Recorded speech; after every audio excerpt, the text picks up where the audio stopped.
pour cette nouvelle chronique dédiée aux films cultes du cinéma des années 80. Aujourd'hui, nous allons explorer l'un des films les plus emblématiques des années 80, Le Cercle des Poètes Disparus. Réalisé par Peter Weir en 1989, ce film nous transporte dans l'Amérique des années 50, au sein de l'Académie de Welton, une école d'excellence pour garçons.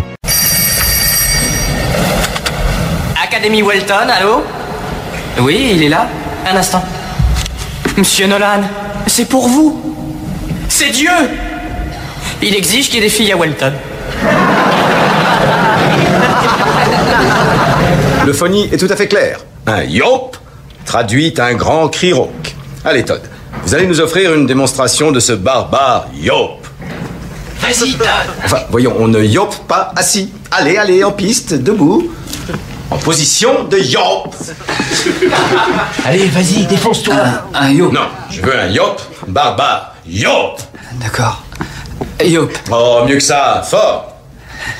Yop. Mais c'est un miaou, ça. Yop.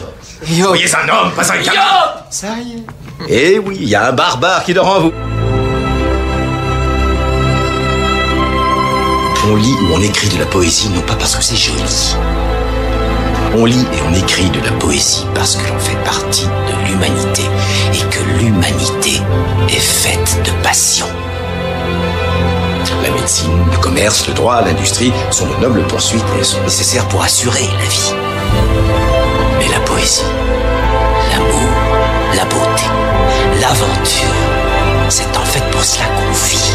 Le film suit le parcours de Todd Anderson, un jeune garçon timide, et ses amis, notamment Nell Perry, Knox Oversteed et Charlie Dayton, qui sont tous sous l'influence du professeur de lettres anglaises, John Keating, interprété par Robin Williams. Keating, un ancien élève de Welton, encourage ses élèves à vivre pleinement leur vie en suivant le principe latin Carpe Diem, qui signifie profiter du jour présent. Cueillez sans tarder le bouton de la rose.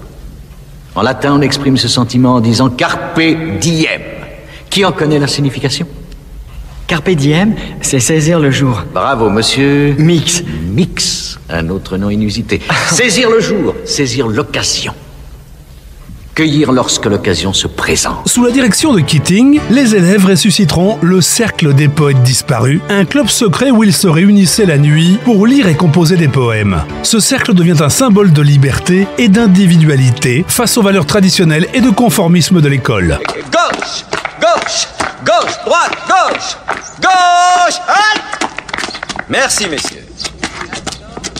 Vous avez peut-être remarqué que chacun des trois est parti à sa propre allure, à son propre pas.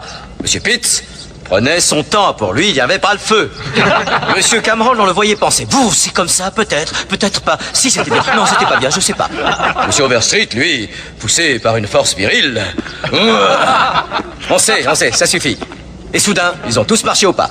Tout ça avait pour but d'illustrer le péril du conformisme et la difficulté de préserver vos convictions, quoi qu'en pensent les autres. Certains d'entre vous, je le lis dans leurs yeux, se disent « Moi, j'aurais marché différemment. » Mais alors, pourquoi ont-ils applaudi en mesure? Nous avons tous besoin d'être acceptés.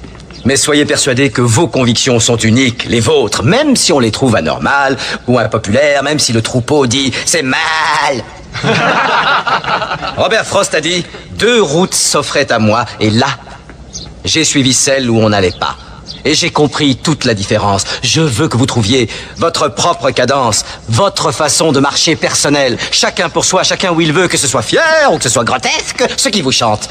Messieurs, le pavé est à vous. Le film aborde des thèmes profonds comme la rébellion contre l'autorité, la découverte de soi et la tragédie qui peut survenir lorsqu'on refuse de se conformer aux attentes sociétales. La mort de Nell, qui se suicide après avoir été contraint par son père à abandonner ses rêves théâtraux, reste une scène poignante et dévastatrice. Allons, Todd. Ça va aller, Todd. Ah, ça va. Calme-toi. Allez, tiens. Ça va aller. Non, on n'y peut rien.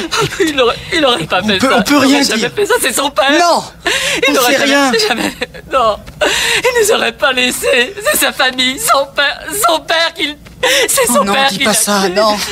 Lâchez-moi. Todd, Fichez-lui la paix.